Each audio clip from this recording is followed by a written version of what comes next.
Pessoal, quero novamente cumprimentar todos que estão aqui. Agora sim, 8 horas, nós vamos estar aqui participando todos juntos aqui agora dessa live, todos que participam.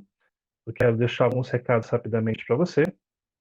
Essa live nós fazemos todo dia às 20 horas aqui no Brasil, no Facebook, mas no dia seguinte vai estar sempre disponível essa live, pessoal, para você compartilhar, para você passar para outras pessoas também no endereço do YouTube, nesse canal aqui, o canal pessoal, que é youtube.com/c/eberwmelo.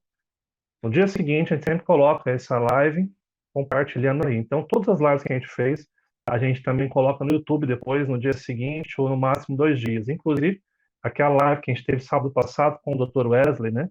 Que foi muito bacana aí, falando um pouquinho dessa situação do coronavírus e nos dando instruções muito práticas aí, muitas dúvidas que o pessoal tirou no sábado passado. Então, sempre vai estar lá disponível para você estar vendo também, tá ok?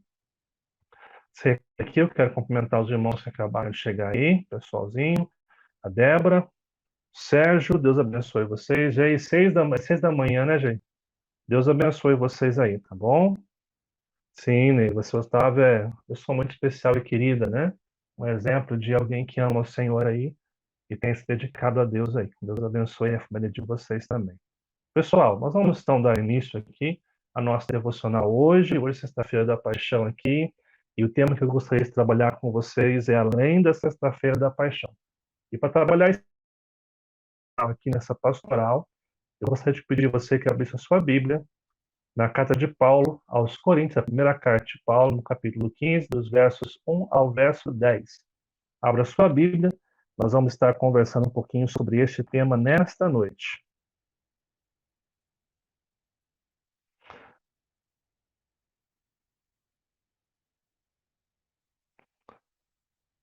Primeira carta de Paulo aos Coríntios, capítulo 15, dos versos 1 ao verso 10.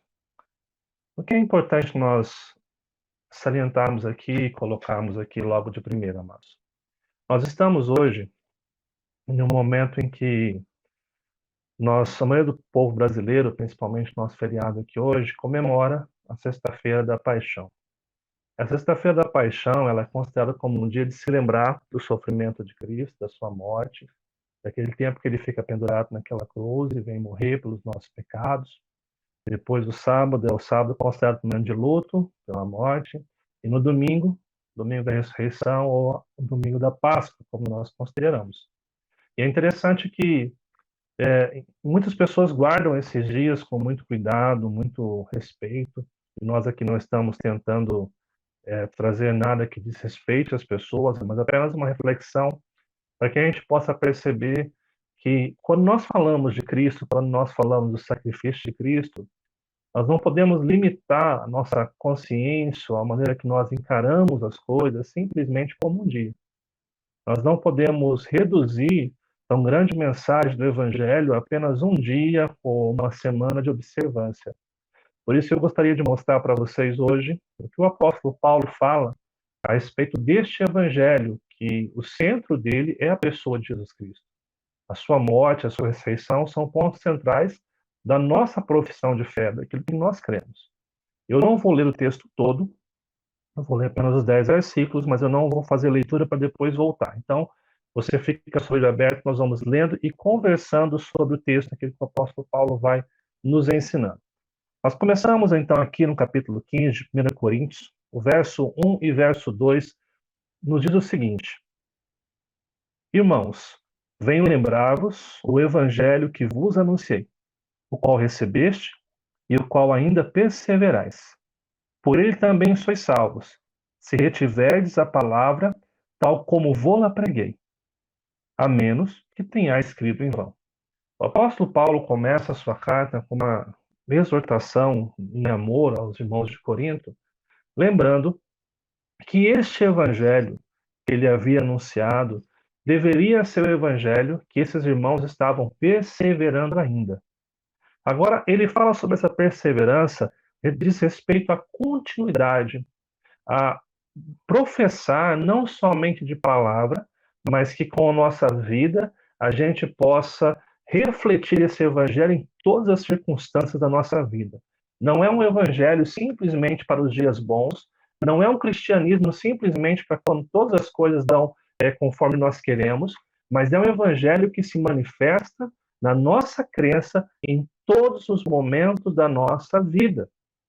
Este é o evangelho que os crentes deveriam ter crido. E Paulo diz, olha, se você não creu nesse evangelho, você creu em vão. Ele fala, vocês por esse evangelho são salvos, se é que vocês de fato creram nesse evangelho. Paulo não está aqui pondo simplesmente uma condicional. Paulo está dizendo que o cristianismo, o evangelho, como ele expressa aqui, ele não pode ser uma mera declaração formal de uma prática religiosa, de uma declaração positiva de que eu sou cristão, eu sou mais que vencedor, eu creio em Cristo Jesus. Não é um mero cumprir de regras religiosas, de datas especiais ou datas significativas, mas o evangelho tem a ver com a continuidade da nossa vida, com a maneira que a gente lida todos os dias da nossa vida e com aquilo que nós vamos passando dia após dia. Isto é o evangelho, e Paulo diz, se vocês creem neste evangelho,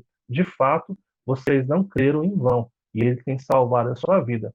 E aí o apóstolo Paulo, então, amados, ele começa a lançar aqui as bases desse evangelho. Olha o que ele fala no verso 3 e no verso 4.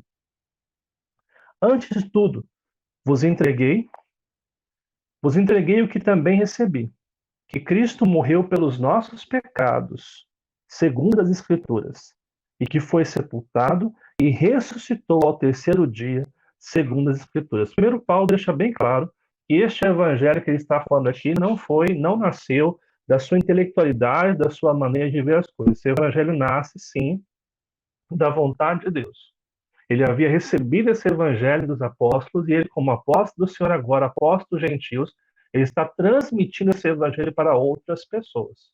E é interessante que a base do evangelho de Paulo está na morte e na ressurreição, segundo as Escrituras. Paulo está citando aqui que, de fato, as profecias a respeito do Salvador, do Messias, se cumpriram na pessoa de Jesus. Quando ele morre pelos nossos pecados, quando ele morre segundo o desígnio e a presciência de Deus, e quando ele ressuscita ao terceiro dia, manifestando a sua glória. É interessante, quando nós estudamos um pouco mais a palavra de Deus, que nós sabemos que, em alguns momentos, as pessoas questionavam a ressurreição de Jesus. Quando Jesus foi crucificado, ele foi crucificado naquele contexto, uma questão política, religiosa ali, e quando houve esse rumor da ressurreição de Jesus, muitas pessoas que queriam desmentir que ele fosse o Messias ou que ele fosse alguém de fato importante, tentaram abafar essa situação. Nós temos, nesse caso aí, o relato bíblico nos lembra que os guardas que estavam no sepulcro de Jesus foram subornados para mentir a respeito da ressurreição, para dizer que os seus discípulos haviam levado o corpo naquele momento. Mas, ao longo dessa discussão da ressurreição ou não de Jesus, se levantaram três teorias, que são elas. A questão da teoria da conspiração, onde disseram que os discípulos foram lá e roubaram o corpo de Jesus. A teoria da morte aparente, onde disseram que Jesus não morreu naquela cruz, mas ele teve um desmaio, tamanho a dor que ele passou na cruz, e que depois de algumas horas ele recobrou a sua consciência e saiu daquele túmulo. E até a questão da alucinação, de que as pessoas que viram Jesus não viram de fato, mas foi uma alucinação que as pessoas tiveram. Essas teorias são facilmente quebradas pela seguinte indicação. Primeiro, quando diz a teoria da conspiração, que os discípulos foram lá e roubaram o corpo de Jesus. Como poderia ser, pessoal? Esses discípulos profundamente assustados, covardes, que fugiram na hora que Jesus foi preso, que não tinham uma liderança, que não tinham condição de enfrentar aqueles guardas romanos, né? Como que esses discípulos, da noite para o dia, se tornam pessoas corajosas, que arquitetam um plano tão audacioso para tirar eles daquele lugar, para enfrentar soldados capacitados e treinados para segurar aquele lugar? Ou seja, essa teoria não tem como se manter. Quando nós falamos sobre a questão da morte aparente, né? Eles dizem que Jesus não morreu, mas desmaiou e depois se levantou e tirou. Era necessário, pessoal, mais de 8 homens fortes para poder mover a pedra que estava no túmulo de Jesus. Como Jesus, depois de ter apanhado tanto, de ter sofrido aquela dor, de lá de fora ainda, conseguiria mover uma pedra que 8 homens precisariam movimentar essa pedra para abrir ou para fechar. Ou seja, uma teoria infundada. Aqueles que dizem que Jesus não ressuscitou, mas que foi uma alucinação por parte dos discípulos, se equivocam porque não tem como provar psicologicamente que as mesmas pessoas em diversos lugares, com ideias diferentes, tiveram a mesma alucinação ao mesmo tempo. É interessante que Paulo aqui, quando ele dá fundamento nesse capítulo 15 de Coríntios aqui, a respeito do fundamento do Evangelho, as escrituras que falam da morte e ressurreição, ele começa a descrever nos próximos capítulos algumas coisas muito interessantes para comprovar a ressurreição de Jesus. Olha o que ele fala no verso 5. E apareceu a Cefas, no caso Pedro aqui, e depois aos 12, dizendo que a primeira prova da ressurreição é que Jesus foi de encontro aos seus discípulos, aqueles que estavam com medo, aqueles que estavam ressentidos e preocupados, como os discípulos no caminho de Emaús. Verso 6. Depois foi visto por mais de 500 irmãos, de uma só vez, dos quais a maioria sobrevive até agora, porém alguns já dormem. Ou seja, além de Paulo dizer que ele foi visto de uma só vez por mais de 500 irmãos, Paulo diz, muitos deles estão vivos, você pode mandar um SMS, pode mandar um WhatsApp, que eles vão comprovar a história que eu estou dizendo. Agora, ele vai depois, terminando isso, no verso 7, 8, uma forma muito interessante. Olha o que ele fala no verso 7.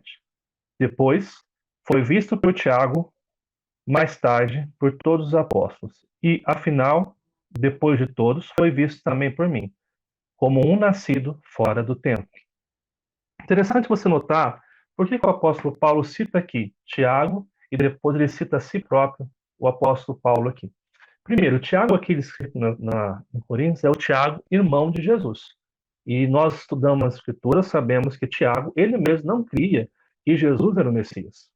Ele vem crer em Jesus após a sua ressurreição. É depois da ressurreição que Tiago se torna um mártir da igreja, porque ele creu em Jesus após a sua ressurreição. Ou seja, Paulo está dizendo que quem está comprovando a ressurreição era um cético, alguém que não cria.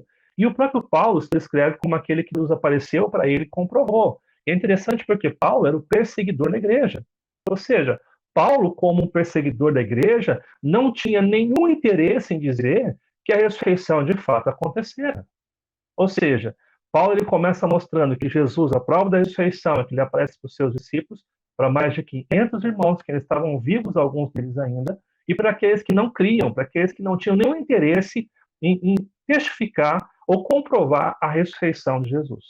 Ou seja, Paulo, além de dizer que ele morre e ressuscita, Paulo dá comprovação, Paulo ele comprova a ressurreição através desses pontos. E aí então ele começa então a descrever como que isso tem que afetar a nossa vida. Como que isso não deve ser apenas uma data para nós comemorarmos na sexta, no sábado, no domingo, mas deve ser algo contínuo, que mude completamente a nossa vida. Olha o que ele fala então no verso 9. Porque eu sou o menor dos apóstolos, que mesmo não sou digno de ser chamado apóstolo, porque persegui a igreja de Deus. Paulo, ele lembra que ele, como apóstolo, é um dos menores. E é interessante que Paulo reconhece de forma muito humilde que ele era um perseguidor da igreja. Ele reconhece que ele não tinha nenhuma condição de ser um discípulo de Jesus, um apóstolo de Jesus. Interessante que o evangelho, ele não forma pessoas que são orgulhosas, autossuficientes. O evangelho sempre nos lembra que nós tivemos os nossos erros, que nós temos nossos equívocos hoje, mas que pela graça de Deus, nós podemos caminhar em novidade de vida. Essa é a mensagem da cruz. A mensagem da cruz é para mim e para você, é uma mensagem que nos lembra que o reino de Deus não é para pessoas perfeitas, mas para aqueles que estão doentes, pecadores que carecem da glória de Deus, que carecem do Senhor Jesus nas suas vidas. O evangelho não é para super-heróis, o evangelho é para aqueles que precisam conhecer mais o Senhor e reconhecem a sua pequenez. E aí Paulo, então, nos dá três motivos ou três expressões nesse último versículo, verso 10, que deveria ser nosso comportamento além da sexta-feira da paixão. Olha o que ele fala no verso 10. Mas pela graça de Deus sou o que sou. E a graça que me foi concedida não se tornou vã. Antes, trabalhei muito mais do que todos eles. Todavia, não eu, mas a graça de Deus comigo. Três lições muito importantes que eu quero fechar aqui hoje, essa pastoral e essa devocional. Primeira lição é que a graça define quem nós somos. Paulo diz, pela graça de Deus, sou o que sou. A grande bênção do Evangelho é que nós somos o que somos por causa da graça de Deus. Não havia em nós nenhum mérito, não havia em nós nada que nos atraísse ao Senhor Jesus. Nós éramos pecadores, nós éramos falhos, mas Jesus olha para mim e para você, e pela graça nos faz ser quem nós somos hoje. Nos faz ser pessoas que confiam nele, que estão descansando nele em meio a essa pandemia que a gente tem enfrentado. Nos faz ser pessoas que confiam plenamente na sua salvação, descrita nas Escrituras, naquele Cristo que morre na cruz por mim e por você. No que nós somos hoje é pela graça de Deus. Interessante que a segunda coisa que ele nos ensina é que a graça de Deus não só nos faz ser quem a gente é, mas em segundo lugar, nos leva a ter dedicação pelas coisas de Deus. Olha como o versículo continua. E a sua graça que me foi concedida. Ou vã. E a palavra aqui é inútil, não se tornou sem nenhum valor. Antes, trabalhei muito mais do que todos eles. Perceba que a graça, essa morte e ressurreição de Jesus, não faz com que as pessoas, e principalmente o apóstolo Paulo aqui, vivam uma vida somente em datas festivas. Não vá buscar a Deus somente nas crises, não vai buscar a Deus somente quando tem que comemorar uma sexta-feira da paixão ou um domingo de Páscoa. O Evangelho nos faz nos dedicarmos ao Senhor com a nossa mente e coração rendidos a Ele. É interessante nós percebemos que no meio da crise que nós temos vivenciado e vivido hoje, nós temos a oportunidade de fazer que essa graça que Deus tem nos dado, salvadora, não se torne vã. Eu tenho dito aqui em várias lives aqui, nós temos uma mensagem de esperança e paz para pessoas que estão profundamente angustiadas e com dúvidas sobre o futuro das suas vidas, quer espiritual, quer físico, quer econômico. Nós temos a mensagem da cruz e muitas vezes essa mensagem que nos salvou, que nos resgatou das trevas, tem se tornado uma mensagem que está sendo guardada numa gaveta, está se tornando vã. O convite do Evangelho não é para que eu e você apenas siga Deus no momento de crise, quando nós precisamos, na necessidade, em dias festivos, em dias comemorativos, em datas religiosas. O Evangelho deve afetar nossa vida todos os dias. Este é o Evangelho de Cristo Jesus. Terceira e última lição que o apóstolo Paulo nos diz é a dependência. Primeiro ele começa então dizendo que a graça define quem nós somos, pecadores salvos em Cristo Jesus, que a graça nos leva à dedicação, a buscar a Deus e a servi-lo, não somente em dias especiais, mas em todo o tempo. Mas perceba como ele termina o verso 10. Todavia, não eu, mas a graça de Deus comigo. Perceba que tudo aquilo que o apóstolo Paulo faz, ele não faz por sua capacidade apenas, mas porque o Espírito Santo e Deus estão trabalhando na sua vida. Interessante isso, porque o Evangelho ele nos livra de vivermos para nós mesmos. O Evangelho nos dá a condição de vivermos para o Senhor, não porque somos bons, não porque somos capazes, mas viver para o Senhor, porque nós temos a consciência de que Ele está conosco. Se podemos fazer alguma coisa, fazemos porque a sua graça está sendo manifestada em nossas vidas.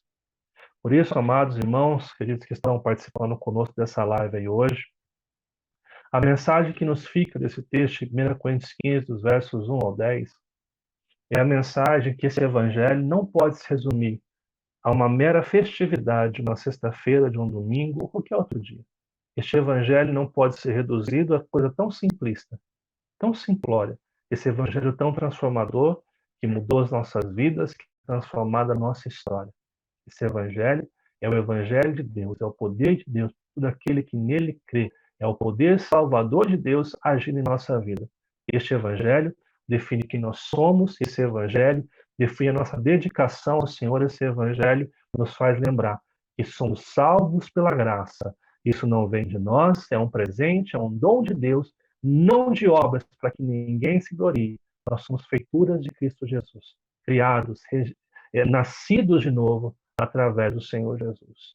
Que nós possamos viver esse cristianismo, amados, e essa fé prática, além da Sexta-feira da Paixão, mas que seja verdade todos os dias. Que seja verdade quando você tiver que enfrentar essa pandemia, quando você enfrentar talvez a questão econômica, talvez quando você enfrentar uma outra enfermidade, uma crise no lar, uma crise na sua família, que esse evangelho seja a base da sua convicção de fé. A base da convicção de fé que te lembra todos os dias que você não está sozinho, que lembra todos os dias que Deus está com você, cuidando de você e operando na sua vida todos os dias. Que nós possamos trazer ao nosso coração essa verdade que nos transforma, que nos restaura para a honra e glória do seu nome.